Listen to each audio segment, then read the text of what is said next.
Welcome to the Beyeler Foundation. My name is Ulf Küster. I'm the curator of the PETER DOIG show, which is currently on show at our museum. I'm standing in front of a very famous painting by PETER DOIG. It's called 100 Years Ago, Curator. It's one of his iconic images, which he painted in 2001. One sees a canoe, someone who's sitting in a canoe which is floating on the sea, and in the background we see an island. PETER DOIG is a British painter born in 1959 in Edinburgh, raised in Trinidad and Canada.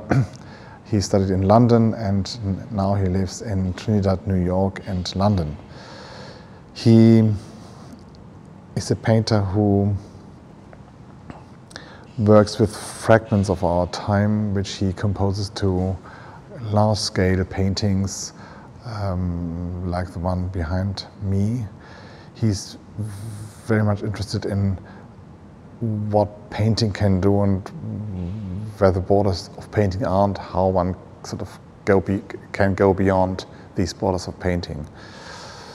The painting behind me, for example, consists of some elements, of some motifs which are very important in his work.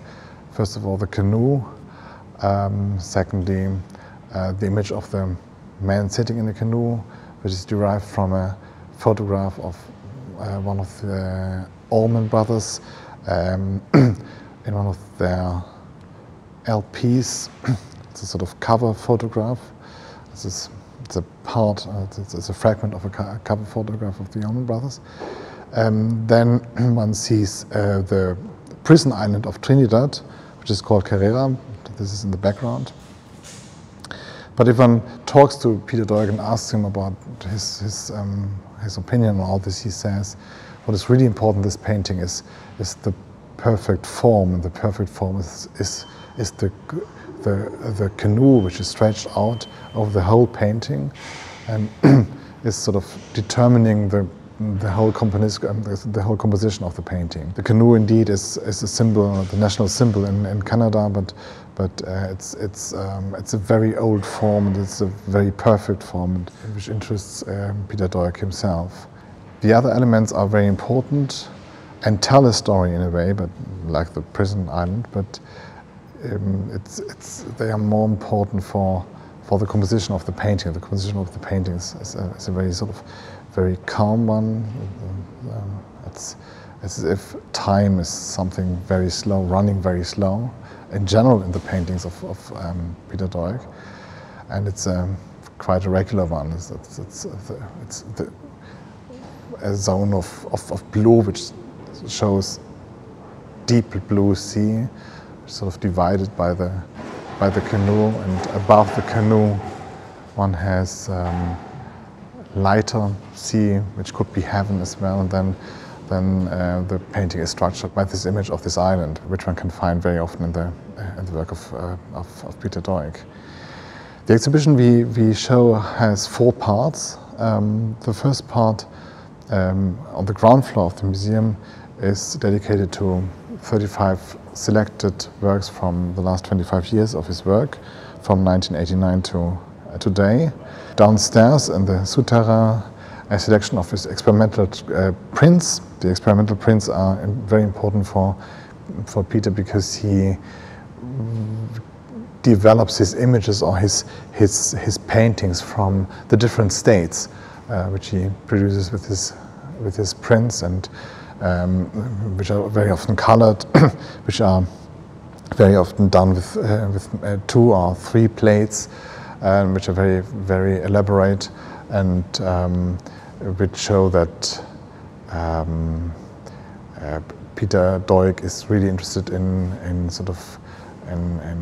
creating a certain mood, which he sort of tests with his experimental prints. And then we have downstairs as well a selection of his photographic material, which he uses.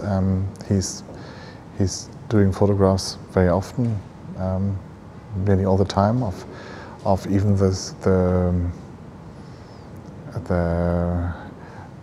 most unimportant seemingly motives, which are sort of can be used in his paintings or in his works or not. And then we have a very large wall painting downstairs, which he realized with his students, with a number of his students, one has to say a select number of 9 students, which he done in 5 days. It's a decoration in the best sense of the word, which is based on a painting which is called House of Pictures, Curator, again with the island in the background, which we have in the exhibition upstairs. And this painting is full of hints at art history and even at things going on in our exhibitions here during that time, because there is, for example, the shadow of Courbet, which one can see in the, on the famous painting Bonjour Monsieur Courbet, just around the corner. So it's a very fascinating exhibition with many parts, much to see, and it's really a journey through the world of painting, through the painted imagination of Peter Doig, and that's extremely fascinating. It's an exhibition which absorbs the viewer really, and which sort of draws someone in the painting, sort of, as Peter says, he's getting lost while painting. The viewer is getting lost while viewing.